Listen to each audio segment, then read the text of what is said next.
Hola, ¿qué tal? Buenas tardes, buenos días, buenas noches, a cualquier hora donde se encuentren. Este es un programa más de Corolario Mediático. El día de hoy vamos a darle continuación a nuestra investigación en relación hacia dónde se dirige Estados Unidos. Y sí, efectivamente, hoy vamos a hablar de Taiwán. Ya habíamos dicho o habíamos investigado que Estados Unidos se encuentra en dirección al sudeste asiático y con toda seguridad los analistas que habíamos visto lo habían dicho.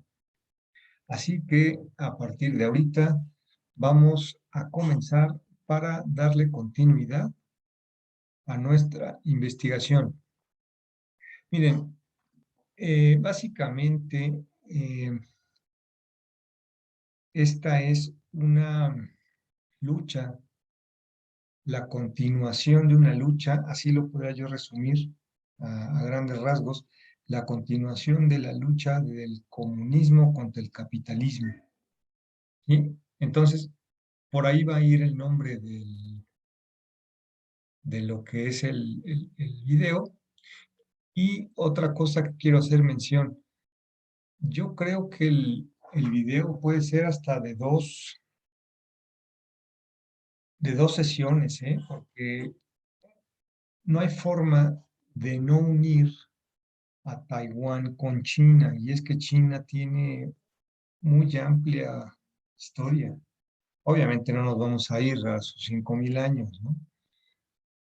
Pero con irnos a los 50 años actuales es amplio y me parece que vale la pena entrarle a algunos detalles para que independientemente de que nosotros nos vamos con el conocimiento político, nos vayamos también con un bagaje cultural importante, nada más siendo puntual en lo que se tiene que saber. Muy interesante.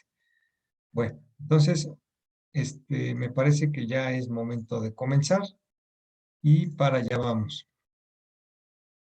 Miren, eh, esta quiero hacer primero en la presentación. Este es una obra de una tesis basada en la obra de la República Popular China y el conflicto con Taiwán, un estrecho margen de maniobra, hecho por tres personas, por Agustín Toro, Alejandra Chacón y Martín Pérez. ¿Sí? Y bueno, yo soy el intérprete de este dato, de esto que le encontré en internet, que me pareció bueno, y después ya le fui yo metiendo, obviamente, mi propia investigación. Bueno, China se encuentra en un dilema. Por una parte, se le propone a Taiwán un país, dos sistemas. Y por el otro, que utilizara la fuerza en caso de querer independizarse. Sobre esto último, deberá dar muestras de que lo hará. Dicho dilema se complica cuando Estados Unidos puede activar ese conflicto a través de la venta de armamento o apoyo político. ¿Sí? Aquí también es donde empezamos a ver que Estados Unidos se puede meter y lo puede activar cuando él quiera, eso es lo malo. China está más enfocada en el desarrollo económico, pero la legitimidad del partido se logrará con la unificación iniciada por Deng Xiaoping. ¿Sí? Eh, Se cree que Xi Jinping es la continuación de Deng Xiaoping. Entonces, para que alguien logre la estatura, necesita arropar o jalar a Taiwán. Ya lo vamos a ver. Miren, para empezar, obviamente, les quiero... Ah, creo que están ustedes viéndola. Pensé que estaba yo fuera. Miren, este es Taiwán, esta es la isla de Taiwán. Esto es China, ¿sí? Y este es Taiwán, nada más para que lo tengamos ahí en el radar. Y esto es visto desde lejos, ¿sí? Entonces, este es Taiwán. Obviamente todo esto es China, Pekín, ¿sí? Rusia, acá arriba. Entonces, visto desde lejos y de cerca, para que, para que nos quede. Ok, entonces voy a continuar. ¿Qué antecedentes tenemos? Nos vamos a ir rapidísimo a 1895. Japón en 1895 se apoderó de la isla en una invasión a la dinastía Qing, la que gobernó, déjenme ponerle aquí, la que gobernó como un modelo de industrialización. Después de la Segunda Guerra Mundial, Japón la perdió, pasando a ser gobernada por el Kuomintang. Cuando la gente de Chiang Kai-shek huía de la guerra civil en 1950, aunque China continental era gobernada por el Partido Comunista al frente por Mao Zedong, apoyado por la URSS. Por eso les digo que por una parte tienes el Kuomintang y apoyada por Estados Unidos, y por otra parte Mao Zedong, apoyada por la Unión Soviética. ¿Sí? Y se definió quién se quedaba con China debido a la guerra mundial. ¿Sí? La denominaron República Nacionalista de China. Aquí estamos hablando de la isla, ¿sí? En su momento así la denominaron el partido del Kuomintang. Los comunistas, quien administró precariamente, provocando enfrentamientos con la policía, derivó en una represión sangrienta. No obstante, en 1949 mejoró su administración con progresos que aún son visibles. ¿Sí? Entonces, era de Japón, después se la quitan los chinos continentales, ajá, y después la toma el Kuomintang. Miren, les quiero mostrar la dinastía Qing, ya que tocamos el tema. Esto era la dinastía Qing y es lo amarillo, y esta la incluye. Miren, ¿ya vieron? Esta es, y aquí está también Hong Kong, que también les pertenecía y después se las quitaron. Esta otra foto que también quiero enseñarles, ¿sí? Este es el del Kuomintang, el sol ¿ya vieron?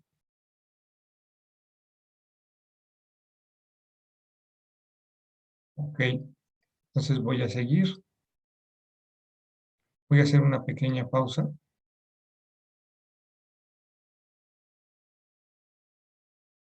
Ok, entonces los chinos a la fecha se sienten degradados por la pérdida de territorio que han sufrido a través de su historia, lo que los hace cuidar sus fronteras con prioridad. El realismo chino, geopolíticamente hablando, es el énfasis en la tecnología y economía para alcanzar el poder. Además, tienen la estrategia de las costas, esto es, el crecimiento de las provincias costeras, es decir, la descentralización. ¿Sí? Entonces, ellos ven China bajo la estructura del realismo, de la teoría del realismo, que es alcanzar el poder por el poder, pero a través de tres medios, ¿sí? Dos, tecnología y economía, ¿vale?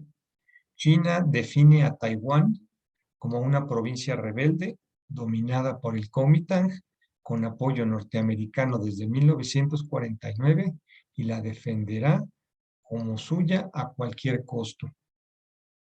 Esa es la perspectiva que tienen los chinos sobre su isla. La ven como algo, como un bastión rebelde que se quiere independizar. En los años 50, la China continental atacó la isla. Para los 60, los consideraron víctimas del imperialismo americano. El Kuomintang no quiso atender dicha reconciliación. Al contrario, hizo una invasión luego del gran salto adelante. queriendo aprovechar la disidencia. Sí quería la unión de China continental, pero gobernada por ellos. Miren, ya que estamos tocando el tema del gran salto, ¿qué es esto del gran salto adelante? Esto es interesante porque eso lo querían aprovechar, digamos, los capitalistas o los que pretendían el capitalismo, lo querían aprovechar esa situación que vivió muy desafortunada China. Miren, voy a compartirles la pantalla. Este es un documento de la UNAM, ¿sí? La Revolución Cultural China. Les traje dos extractos muy pequeños, ¿sí? Pero interesantes para dejarnos ver qué es esto de la revolución cultural. La revolución se caracterizó por la represión, así como por una severa educación a los intelectuales chinos considerados como burgueses privilegiados que daban prioridad a sus objetivos particulares por encima de los intereses del partido. Debido a su formación académica, el movimiento buscaba que colaboraran o que callaran sus ideas anticomunistas que impedían los avances nacionales. De acuerdo a este proceso, la educación jugó un papel muy importante. Se consideró como el vehículo con el que se derribarían las barreras que impedían la llegada de la doctrina comunista a todos los estratos. De tal forma se consideraba que los conocimientos en las antiguas tradiciones, así como la creencia en elementos supersticiosos tales como las doctrinas confucianas o la religión, se contraponían con los conocimientos modernos a los que se debía de llegar para progresar. Solo se podría llegar a una toma de conciencia por parte del pueblo si éste era instruido de la manera correcta y si se lograba moldear el pensamiento de la nación. No es por ello que los jóvenes que vivieron durante esa época debían aprender no solo de la teoría, sino también de la importancia de la práctica y el vínculo entre estas, trabajando en el campo para comprender y formar parte del trabajo de la clase obrera e involucrarse en ella. Esta nueva reformación de los valores de la sociedad china fue supervisada por los Guardias Rojos, un órgano bien educado en las premisas maoístas que se encargaba de establecer el orden y cumplimiento de las mismas, vigilando la eliminación de los viejos elementos de la sociedad que le impedían el progreso. Conformada principalmente por jóvenes y campesinos, la Guardia Roja se encargó de velar por los intereses de la revolución cultural. Dentro de las acciones que se les atribuye está la destrucción de obras y representaciones que fueran en contra del ideal de modernidad, comenzando por la reeducación de la vieja historia imperialista china, erradicación de la vieja historia imperialista china. Fue así que antigüedades, templos, imágenes de Confucio y su doctrina, libros, manuscritos, obras sobre religión, etcétera, fueron destruidos o desprestigiados por la Guardia Roja. Toda esta eliminación del pasado se tomó en cuenta como un aspecto necesario, citando las palabras de Mao: primero destruye, la reconstrucción vendrá por sí sola. La Revolución Cultural fue un acontecimiento trascendental para la historia china. Se ha llegado a considerar que fue durante esta que se llevaron a cabo las verdaderas transformaciones revolucionarias en el seno del pueblo chino. No solo repercutió en diferentes aspectos de vida social, abarcando diferentes estratos, sino que representó la implementación de una ideología que fue llevado hasta extremos lo suficientemente fuertes como para ser aún hoy día tema de debate, cuestionando, por un lado, si tuvo un carácter despótico o bien si era algo necesario e inevitable por el otro. Por el bien, si era algo necesario e inevitable por el otro. ¿Sí? O sea, si era necesario o no era necesario, o era inevitable, mejor dicho. Entonces, es una parte bien importante sobre lo que le sucedió a China, que actualmente es comunista, y en ese momento es donde hace la transformación, pero hay muchos documentos que ustedes pueden ver en internet y son demasiado amarillistas, en donde los ponen que se estuvieron muriendo de hambre, en que es muy negativo, y aquí es importante, por lo menos en la ideologización de lo que se tenía por la transformación que se logró. Ok, voy a continuar. En los años 70, Estados Unidos, déjenme nada más ver si terminamos esta parte. Sí, entonces aprovechando que aquí hubo un cambio, una transformación, el Kuomintang entró a China, atacó a China, pero no pudo. O sea, el Kuomintang y China tuvieron problemas, incluso hubo una guerra civil. Creo que la vamos a tocar más adelante, por eso no quiero entrar todavía en ella. Es que vamos a hacer un barrido de dos etapas, de dos partes de la historia, la vamos a pasar dos veces. Sí, es curioso. Primero vemos una parte y luego vemos más profundo. Ahorita lo observan.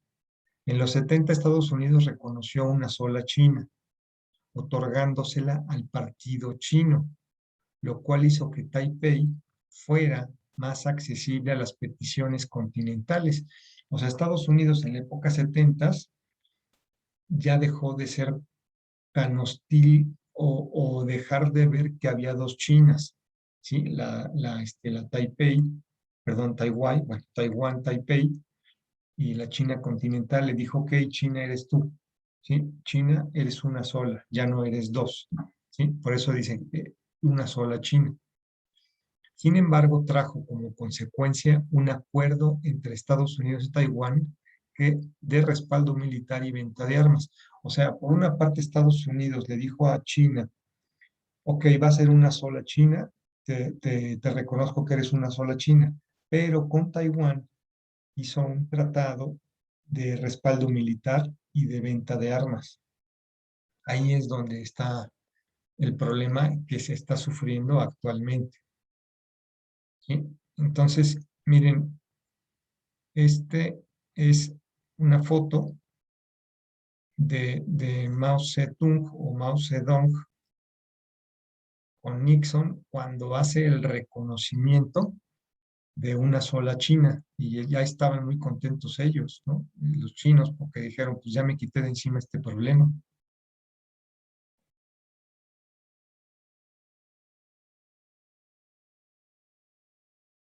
Miren, dice en CNN sobre este tema, el gobierno de los Estados Unidos, aliado del Kuomintang durante la Segunda Guerra Mundial, no reconoció inicialmente la legitimidad del gobierno comunista en la China continental.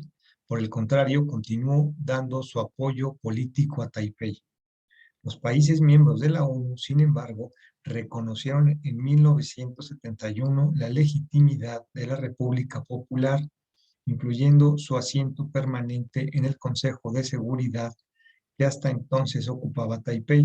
Entonces, la República Popular es la República Continental, le quitaron su lugar a Taipei. Por otro lado, o sea, Taiwán. Por otro lado, el acercamiento entre China y Estados Unidos, iniciado a principios de la década del 70 y en medio de la Guerra Fría, llevó al establecimiento de relaciones diplomáticas formales entre Washington y Beijing en el 79 y al traslado de la embajada estadounidense desde Taipei a Beijing. Ya vieron si hubo un acercamiento real entre los dos, es notorio, ¿no? Hasta la embajada metieron. Pero lejos de significar un quiebre en la relación con Taiwán, Estados Unidos ha mantenido fuertes lazos comerciales y militares con la isla, a la que considera un aliado clave en la región, en el marco de una ambigüedad estratégica. Esto incluye el compromiso de Washington de ayudar a Taiwán, una isla gobernada democráticamente con más de 23 millones de habitantes, a defenderse de una posible invasión de los comunistas en China. ¿Qué tal? ¿Sí?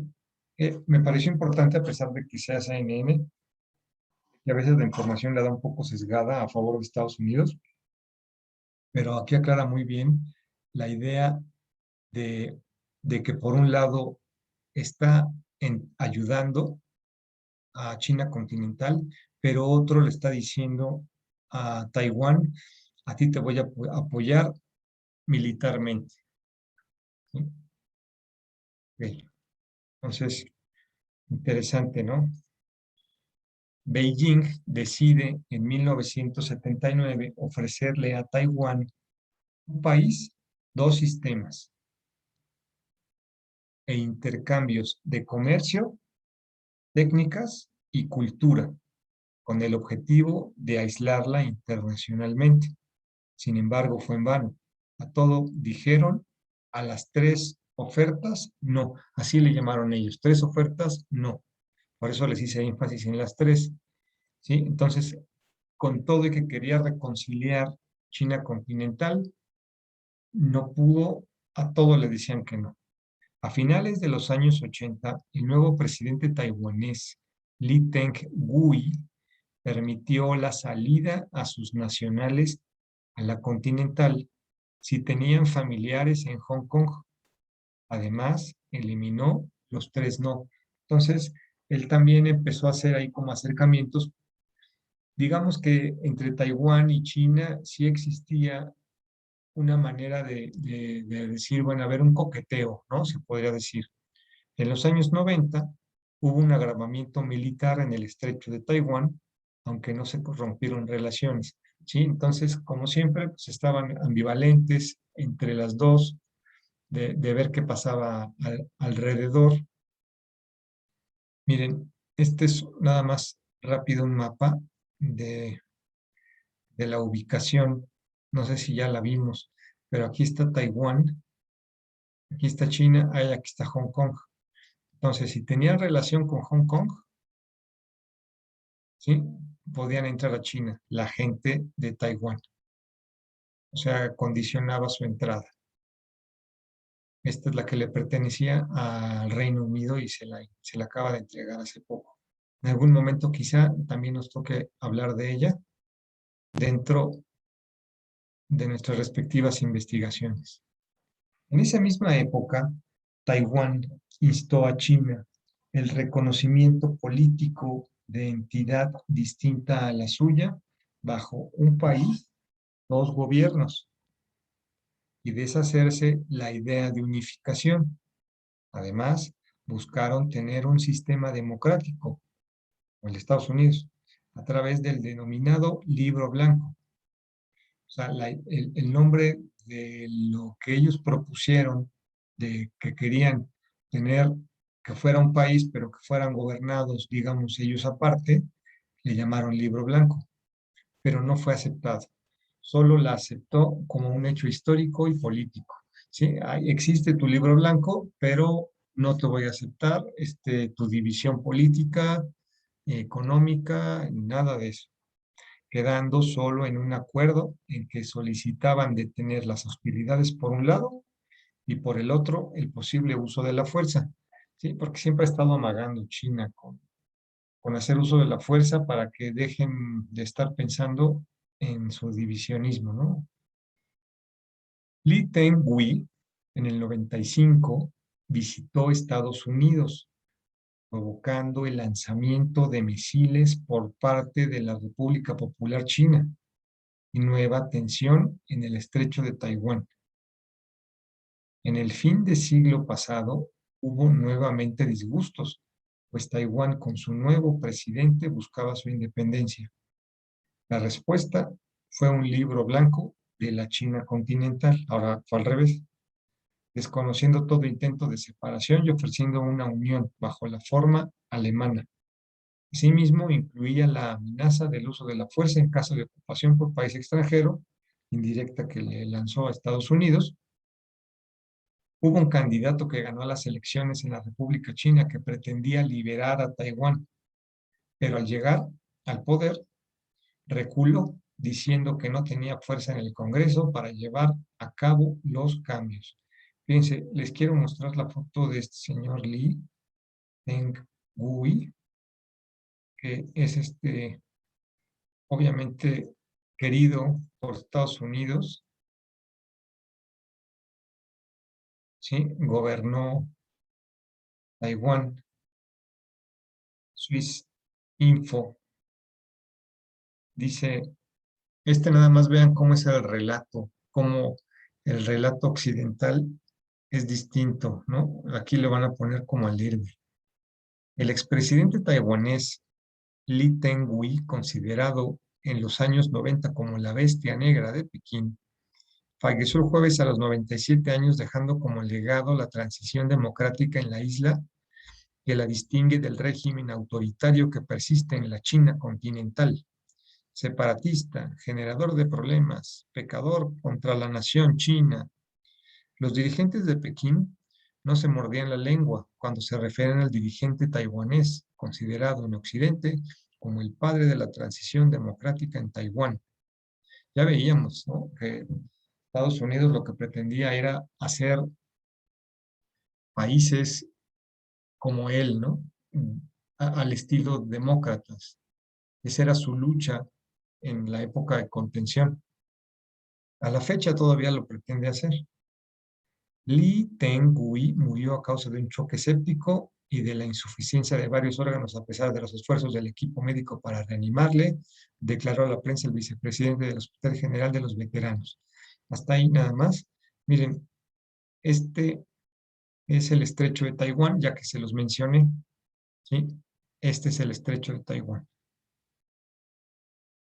¿sí? Entonces, este es Taiwán y este ya lo hemos estado viendo. ¿Qué otra cosa les traje? Ah, que era esto del libro blanco. Miren, este es el libro blanco y habla en relación a lo que les comenté de a qué se debe o qué tiene que ver esto del libro blanco. Y esto es una perspectiva de China sobre el libro blanco y lo que pretendía o pretende Taiwán. Durante la conferencia de prensa con motivo de la presentación del libro blanco sobre la defensa nacional de China, el alto coronel del Ejército Popular de Liberación de China, Wu Qian, reiteró la posición de Beijing con respecto al asunto de la región china de Taiwán. A través de este libro blanco necesitamos enviar una señal clara, que es que las tentativas de independencia de la región de Taiwán llevarán a un callejón sin salida y China nunca permitirá que ninguna parte de su territorio se separe. Nunca permitiremos a nadie, a ninguna organización o partido político, en ningún momento, de ningún modo, separar cualquier parte del territorio de China. Si alguien se atreve a separar la región de Taiwán de China, el ejército de China indudablemente luchará para defender su soberanía e integridad territorial para todos los medios, dijo Wu. ¿Ya vieron? Entonces, la idea era esa del libro blanco. Vamos a continuar. ¿Ha funcionado la actual interdependencia económica entre las partes? Pues hace pensar en una sola China. Es decir, a pesar de que ya veíamos que había este coqueteo entre China y Taiwán, China como estrategia lo que hizo es hacerla más dependiente de economía, ¿no? Tratar de hacer economía con ellos para que también ellos tengan relaciones culturales y económicas. Y eso le ha funcionado para que empiecen a fusionarse. Esa es la estrategia de China continental. Luego, Bush hijo ha, ha hecho que la idea de independizarse volviera a la mesa al declarar que defendería a Taiwán por la fuerza si fuera necesario, arrastrando ambos a un conflicto. Entonces ya vemos que Estados Unidos, cuando ve que empiezan otra vez a ver si se regresan, viene la discordia, ahí está Yago, ¿no? Miren, cómo se las voy a poner. Este también, otro documentito, ya ven que nosotros lo que hacemos es share screen.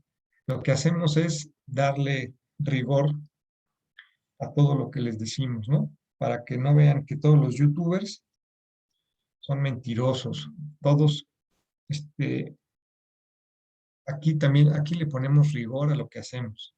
Bush promete defender Taiwán. El presidente Bush prometió ayer que Estados Unidos ayudará a Taiwán a defender China, a defenderse de China, pero dejó en términos ambiguos y eso implicaría el involucramiento de las Fuerzas Armadas norteamericanas. En una entrevista con la prensa internacional con motivo de sus primeros 100 días en el cargo, un periodo que ha visto un gran incremento en tensiones con las relaciones entre China y Estados Unidos, Bush asumió una posición muy dura hacia Pekín. después de que detuvo a 24 efectivos estadounidenses durante una confrontación de 11 días en torno a un avión espía. De inmediato el gobierno pequinés externó su preocupación ante el anuncio de la venta de armas y sobre todo el de Bush y dijo que esta decisión llevaría las relaciones entre ambos países a un desastre. ¿Sí? Entonces, cuando Bush también le empieza a meter, o Estados Unidos le empieza a meter ideas a Taiwán, es cuando también empiezan los problemas, ¿no? Ok, ahora aquí pasamos a la segunda etapa. Vamos a darle otra pasada, pero van a reconocer aquí que hay relaciones ambivalentes por parte de Estados Unidos, como ya se empezó a visorar en la entrega anterior. Se sabe que Estados Unidos apoyó al Kuomintang en su guerra civil contra China. La relación entre Estados Unidos y China ha sido de corte pragmático y a veces poco predecible por parte de Estados Unidos. En 1945, Estados Unidos, con Truman, estaba más enfocado en Europa que en Asia, así que acercó a China, dejando a Taiwán su apoyo, recibiendo críticas de los republicanos por la pérdida de China. Llegando a los republicanos en 1953 con Eisenhower al frente, se volvió a la idea de las dos Chinas, dejando como legado el Tratado de Defensa taiwanés. ¿Sí? Entonces, miren, les traje una foto así rápida de los dos presidentes, de Truman y Eisenhower. Este fue el que aventó la bomba atómica. Y como estaba más enfocado en Alemania y en Europa, pues dejó de lado el asunto con China. Pero una vez que terminó su mandato, Eisenhower volvió a retomar el asunto de la división de las Chinas. Muy bien. Siguió tensa su relación cuando China ocupó islas que el Kuomintang invadió, en Kaku, esa es la isla, aclarando que la defensa norteamericana se limitaba a Taiwán y la isla Pescadores. O sea, ahí, de acuerdo al tratado que tenía con Taiwán Estados Unidos, le hicieron saber que solamente iba a aplicar para Taiwán. Entonces, cuando China continental invade unas islas que están cerca de Taiwán, es donde ya se aclararon las cosas. En la época del Gran Salto, en 1958, hubo otra invasión de China a las islas de Quemoy y Matsu, lo cual derivó en un envío de portaaviones norteamericano, pues lo consideraba cercano a su área de defensa, resolviéndose a través de negociaciones. En los 60 mejoraron sus relaciones debido al conflicto chino-ruso. Buscaban el apoyo chino contra URSS, reconociendo Estados Unidos una sola China en 1972. Como ven, ha estado ambivalente. Miren, les traigo el mapa de... Ahí está. Luego no se ve. Ahí está. A ver, este es el mapa de las islas que están cerca, ¿sí? Senkaku, islas Senkaku o pescadores, ¿sí? Esta es la que también aplica para el caso de Taiwán, para el caso de la protección norteamericana, también aplica a China.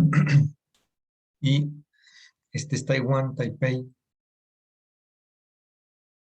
para que vean dónde está más o menos. Y dice Quemoy y Matsu llegó a tomar estas, Matsu y Quemoy, y ya se habían enojado los norteamericanos, pues le dijeron, no, pues estas no aplican para tu permiso o para tu tratado.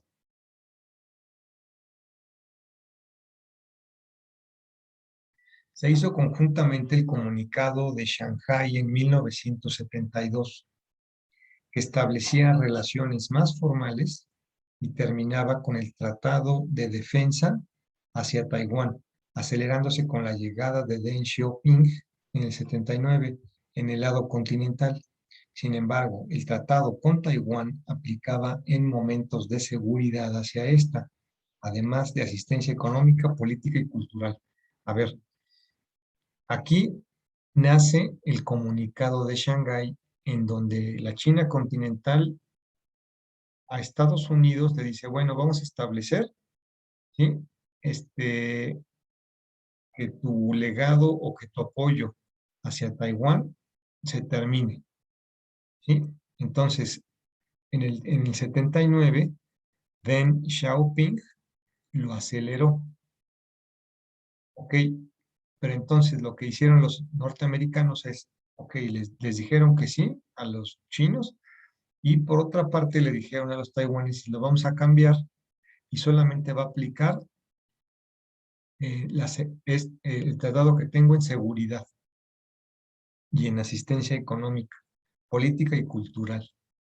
O sea, prácticamente lo mismo, ¿sí? Entonces, por una parte le dicen a los chinos, sí te voy a dejar en paz a tu isla, y a la isla le dice, en caso de defensa yo te ayudo. Como no quedaba claro dicha declaración, la del 79, con Xiaoping, por eso lo quieren tanto, porque debido a esa declaración se le puede exigir a Estados Unidos que se salga, o perdón, que deje de meterse en los asuntos porque ya lo había hecho. En 1982, Estados Unidos expuso que no excedería la venta de armas que cuantitativamente había hecho, iba a disminuirlos progresivamente, además de la no interferencia en asuntos internos de la isla. ¿Sí? Entonces, la venta de armas iba a disminuirlas constantemente. Acuerdo que China exige respetar a Estados Unidos, pues les vendió 150 aviones F-16 en 1992, ofrece submarinos y entra abiertamente en asuntos internos. Miren, les voy a poner la fotografía de Xiaoping. Me parece interesante que la tengan ahí ustedes y es relacionado mucho con Xi Jinping, el actual presidente. ¿Sí? En el Asia Times hacen ahí como que una asociación entre ellos dos, muy interesante. Miren, a la protesta de Nixon de que los escritos del presidente, ajá, no, bueno, sí, a una nación y cambiaron el mundo, respondió Mao, no he podido cambiarlo. Aquí se supone que Mao se volvió medio grosero, ¿no?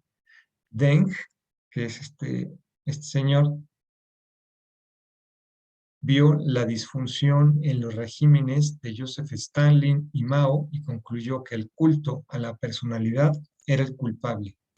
Sin embargo, no siguió una política similar a la desestalinización de Nikita Khrushchev, que pensó que debilitaba el Estado soviético. En lugar de demonizar a Mao, simplemente permitió que los claros fracasos del partido funcionaran a su favor y dejó en claro que las estrategias equivocadas de Mao no se repetirían. Deng refunda simultáneamente los principios de sucesión del Partido Comunista de China. Propuso un liderazgo rotativo, de modo que los funcionarios del partido más ambiciosos tuvieran la oportunidad de cambiar la posición ideológica y política dominante del partido. También propuso una teoría generacionalidad del gobierno, que cada generación debe tener la oportunidad de tomar el timón del país. Estos cambios redujeron el conflicto intrapartidista, lo que permitió que el Partido Comunista Chino dirigir sus energías hacia la expansión, porque luego se están peleando el poder. Entonces eso es interesante que él haya hecho este método o este modelo para que ya no se dejen, para que se dejen de estar peleando. Este es el caza que les venden, ¿sí?, a los chinos, perdón, a Taiwán. O sea, es la prueba o el reconocimiento. Esta venta es conforme a nuestro compromiso de mantener las capacidades de autodefensa de Taiwán, indicó un alto funcionario en un mensaje dirigido a Pekín, que considera a Taiwán como una de sus provincias. Pues no les gusta, ¿no? En 1989 vuelve a complicarse la relación debido a lo acontecido en la plaza de Tiananmen, aunada a las acusaciones de transferencia nuclear a Pakistán, Irán e Irak, y a cuestiones económicas y de derechos humanos hacia los ciudadanos chinos, no le permitía entrar a la OMC. Sí, ¿no? Los conflictos que tiene con Estados Unidos, la situación del Tiananmen, ahorita lo vamos a platicar. En los 90 siguió la venta de aviones, quejas sobre los derechos humanos y el reclamo chino sobre el no respeto a la Declaración de 1982, que ya la platicamos. En 1994, Estados Unidos mejoró las relaciones con Taiwán, aunque no ponía en entredicho una sola China, lo cual no dejaba clara su postura. ¿Sí? Siempre ha estado con esta ambivalencia. Miren, ya que hablamos de esto de la plaza de Tiananmen, les traje una breve reseña de qué es esto de, de la matanza de Tiananmen. Este es de derechos humanos de aquí, de México. Está interesante.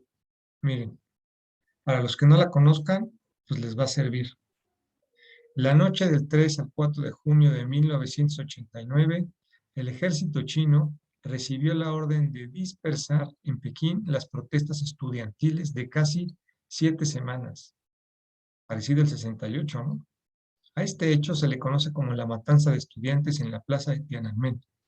Durante casi 7 semanas, China pareció estar al borde de un cambio social masivo, pero en una sola noche fueron brutalmente aplastados los sueños y manifestaciones de cientos de miles de estudiantes y trabajadores. En Pekín, todo comenzó en abril de 1989, cuando más de 1 millón de manifestantes ocuparon la plaza de Tiananmen, enarbolando banderas y pancartas en un ambiente festivo, convirtiéndose en la mayor movilización en la historia de la China comunista. Durante aquel lapso, las protestas se extendieron a otras ciudades y universidades, congregando a personas de todos los ámbitos sociales, desde obreros hasta periodistas y estudiantes. La causa detonante fue el fallecimiento de Hu Yaobang, ex líder del Partido Comunista Chino. El pueblo lo consideraba un defensor de la liberalización, pero había sido depuesto 2 años antes de su ampliamente lamentada muerte, el 15 de abril, a los 73 años de edad, 3 días después, en honor de miles de estudiantes en duelo marcharon a través de Pekín pidiendo un gobierno más democrático. Durante el mes y medio posterior a la juvenil manifestación se sumaron los trabajadores y la protesta fue creciendo invariablemente. El 19 de mayo, un mitin en la plaza atrajo aproximadamente a 1.2 millones de personas y Xiao Ziyang, líder entonces del Partido Comunista, se reunió con ellos para abogar por el fin de los reclamos. Según relatos de los sobrevivientes, en la noche del 3 de junio, después de 2 tensas semanas, la policía y tropa armada, esta a bordo de tanques del Ejército de Liberación Popular, se dirigieron a la famosa plaza abriendo fuego a su paso. Fue durante este trayecto hacia la emblemática Ágora, donde ocurrieron la mayoría de las muertes en distintos puntos de la ciudad. El gobierno chino jamás declaró cuántos manifestantes fallecieron. Nunca se ha publicado una cifra oficial. Las autoridades chinas continúan intentando evitar las preguntas sobre ese día o incluso que se hable de ello. Pero los grupos, hasta ahí nada más, es la idea general para que se den cuenta pues, que se parece mucho a Tlatelolco, ¿no? Y esto fue en el 89 y los chinos lo callaron. Mire, estas son son dos fotografías de lo mismo, de lo que sucedió, de las protestas, los tanques, etcétera. Importante, importante. Vamos a seguir.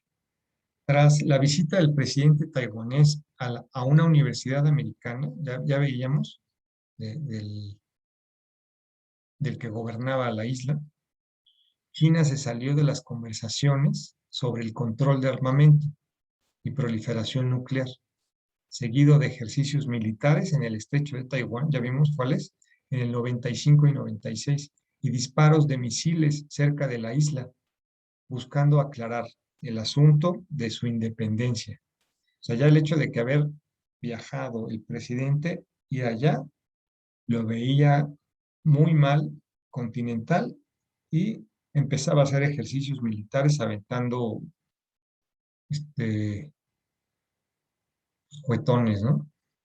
Estados Unidos movilizó el portaaviones Nimitz y el Independence, resolviéndose en negociaciones entre Warren Christopher y Liu Waqiu. ¿Ya vieron? O sea, con tantito que le muevan cualquiera de los dos, luego empiezan las tensiones, lo que nos deja observar que cuando hay ejercicios militares por parte de un país, es porque le está dando la señal a alguien. Y ahorita lo vamos a ver más adelante en las estrategias. Esa parte está muy interesante. Con Clinton volvió a empeorar. Estados Unidos bombardeó la embajada china en Belgrado, además de un sistema de defensa antimisiles con la retórica de amenazas hostiles de Corea del Norte que temían se localizara en Taiwán, lo que obligó a reorientar su política de defensa, considerando aquello una amenaza a su seguridad. Entonces, imagínense, estaban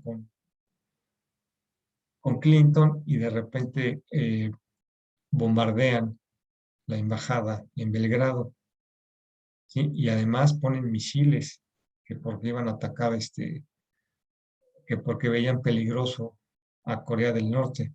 Miren, les voy a poner dónde es Belgrado, más para que se den una idea de qué estamos hablando, ¿no? Belgrado está en Serbia, en los Balcanes, a mitad de Europa. Miren, más lejitos. También se los traje, ¿sí? Este,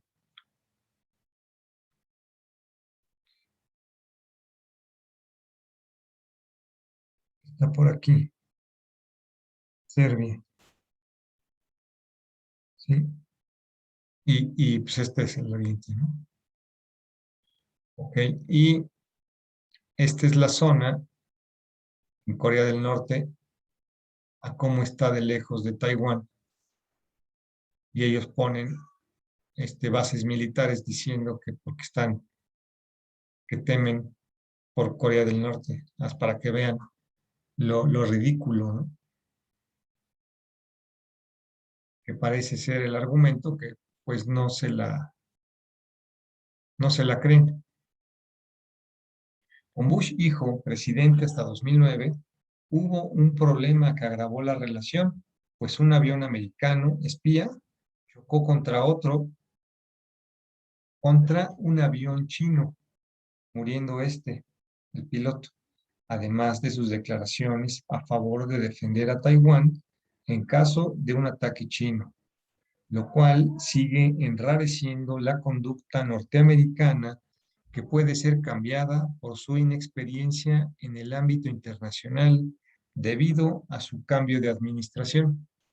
Ese fue así como el muy sonado. Déjenme, también les traje la nota para que la vean. Miren, avión espía, Estados Unidos chocó con un caza chino. Ahí está. Y miren cómo va en relación a lo que vamos relatando. El incidente se produce en un momento de enorme tensión entre los dos países. En breve, el presidente Bush deberá pronunciarse sobre una eventual venta de armamento de alta tecnología a Taiwán, lo que provoca gran oposición de parte de Beijing.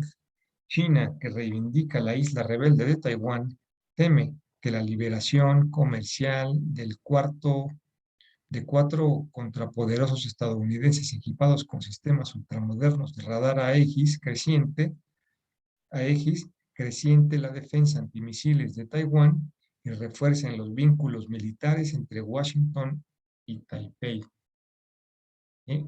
Entonces va en consonancia con lo que hemos estado diciendo.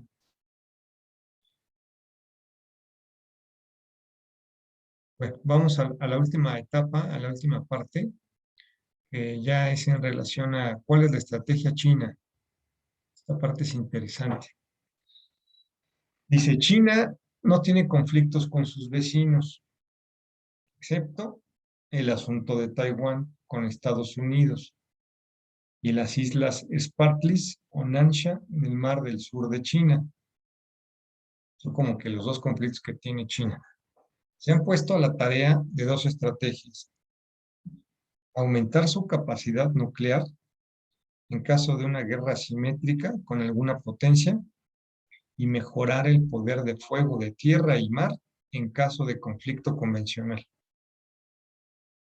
Es decir, bajo la doctrina popular, bajo condiciones modernas.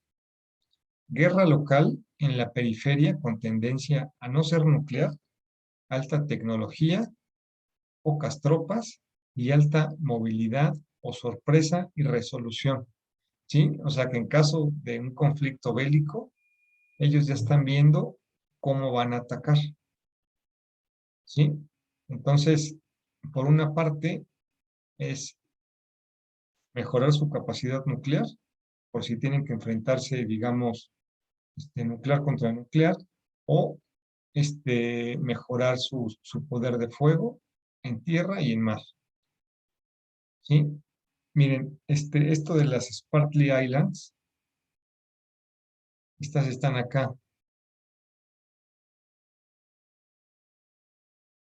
Miren, acá están.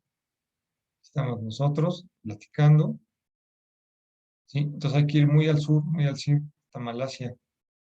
Aquí también tiene un conflicto. Es por la pasada aquí de mercancías que le están cobrando aquí un arancel. Que de quién es esa zona, etcétera. Como elemento sorpresa, entre otras acciones militares, tenían hasta 2009 300 misiles apuntando hacia Taiwán y una protección de misiles antiaéreos para la protección de estos. Sorpresa, se debe entender que el rival no se encuentra aún preparado, incluyendo ataque a bases de apoyo, pero depende de la ruta de independencia de Taiwán, lo cual limitaría su acto sorpresa. Entonces, ellos piensan que tienen a su favor el acto sorpresa, ¿sí? Y esto significa que cuando el contrario esté desprevenido, o sea que todavía no está listo para atacar, para ser atacado, ellos ataquen de inmediato. Para ello, ponen misiles, 300 misiles, ya tienen 300 misiles apuntando a Taiwán, para que en caso de alguna situación, luego le disparen. ¿Sí? China casi no se mete en problemas, pero cuando lo hace, rápidamente escala la violencia. Se estima que si entra en un conflicto con Estados Unidos, por su elemento defensivo, atacaría otros lugares bajo la doctrina del ataque preventivo. ¿Sí? Entonces, quizás si tienen una situación en el sureste, quizá ataque del otro lado, ¿sí? Para no verse espiado por los otros, ¿sí? Porque sabe que hay bases del otro lado, ¿sí? Del lado del Oriente Medio. Entonces, necesariamente consideran que tendría que escalar ese conflicto, escalarlo también atacando el Oriente Medio. El escalamiento podría darse con ejercicios militares que tiene efectos políticos. Fíjense, ¿por qué haría o por qué hacen ejercicios militares? Uno, efectos políticos. Envía señales a los gobiernos, a los ciudadanos y otros países. Esto lo hace, por ejemplo, cuando hace un ejercicio militar y envía disparos para pruebas. Lo que están pretendiendo hacer es hacerle señales a los gobiernos ciudadanos de otros países. ¿En qué sentido militar? Simula la contingencia y económicos, tiene efectos económicos porque afecta a los mercados al que va dirigida la agresión. Si disparan para allá, pues obviamente los inversionistas van a salir disparados con sus inversiones. Van a decir, oye, aquí hay conflicto. Del otro lado, ver su alto costo, obviamente hacer ejercicios como estos pues es muy caro, y su logística compleja. Ahora, hay un efecto negativo ante la opinión pública por aparecer como el agresor. Entonces, cuando hay ejercicios militares, ahí se dan tres elementos: políticos, militares y económicos, y obviamente el lado negativo. Otro escalamiento sería que alguna de las partes cruce la línea central del estrecho, provocando una reacción por la idea de mantener la credibilidad. Ya veíamos que tenían el estrecho, ¿sí?, en donde está la isla y está China continental. Ahí se supone que hay una línea en medio.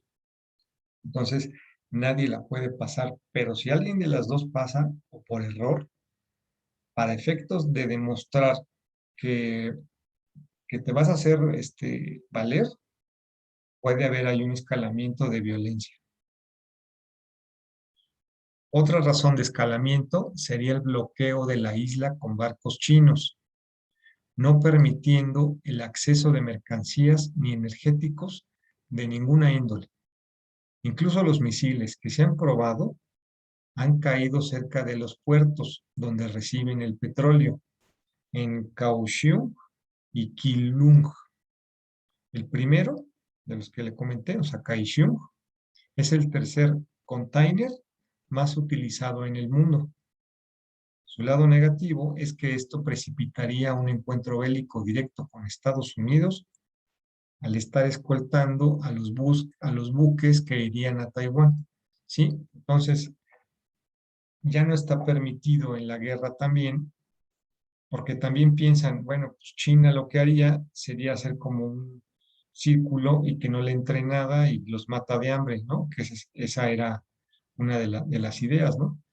Pero entonces, si lo tiene cerrado, obviamente pues va a llegar escoltada con los buques norteamericanos y es donde ya empezaría un enfrentamiento directo, ¿no? Entonces son otras las razones por las cuales se podría o se darían las agresiones.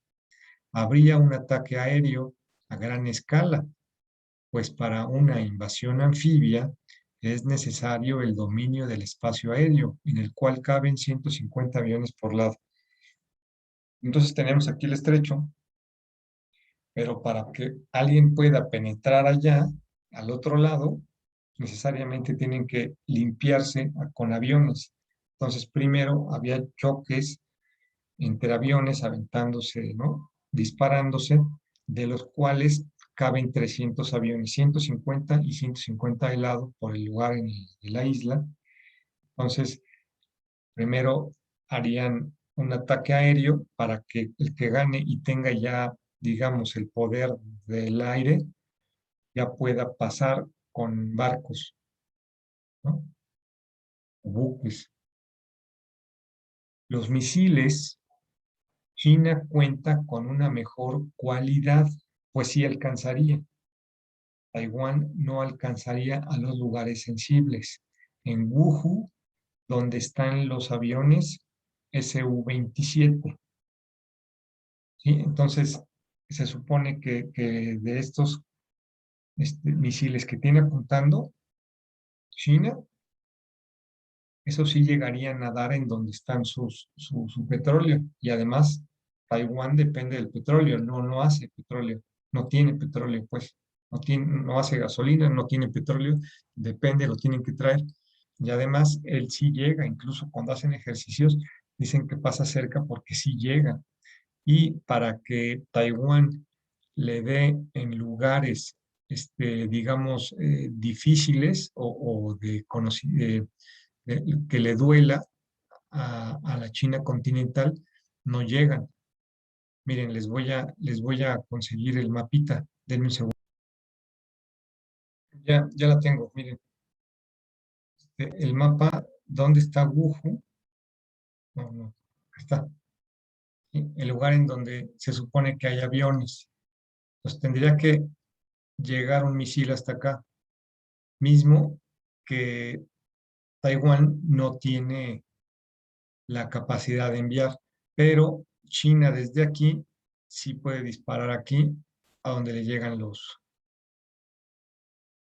donde tiene los contenedores de petróleo y todo este asunto. Vamos ya en lo último para finalizar. Se cree que los ataques se llevarían en las líneas costeras de China y las islas Spratly. Además, atacar bases americanas en Asia, lo que involucraría a otros actores. ¿Sí? Entonces, son tres distintas zonas. Ya vimos el mapa de Spratly, en donde serían las guerras, en las partes de conflictos, donde está el estrecho, y además en Asia, tal vez ahí involucraría a otros actores, lo cual lo hace muy conflictivo. O sea, realmente sería complejo. El autor indica como conclusión que Estados Unidos, o sea, el tesista, yo ya acabé su trabajo, digamos, con él me basé de la mitad de esta investigación y quiero recuperar nada más una conclusión que él hace de su trabajo, me parece justo y además me parece coherente. El autor indica que como conclusión que Estados Unidos tratará de llevar a China hacia una carrera armamentística, lo cual le dio resultados para la caída de la URSS, a lo que se ve obligado China. Ahí habrá que analizar ese interesante comentario, porque acuérdense que esa tecnología se la quedó Hussein, ¿no? Ya que se cayó la Unión Soviética y que dicen que eso fue lo que empobreció y que fue lo que se cayó, que porque se cayó la URSS. Dato interesante que arroja los tesistas, que son tres. En fin, pues ya con esto concluimos el asunto de ver el Asia-Pacífico, ver el asunto de que Estados Unidos, como dicen los especialistas, se va a ir para allá. Ya vimos el escenario que se darían, ya vimos el escenario de por qué están peleadas las dos.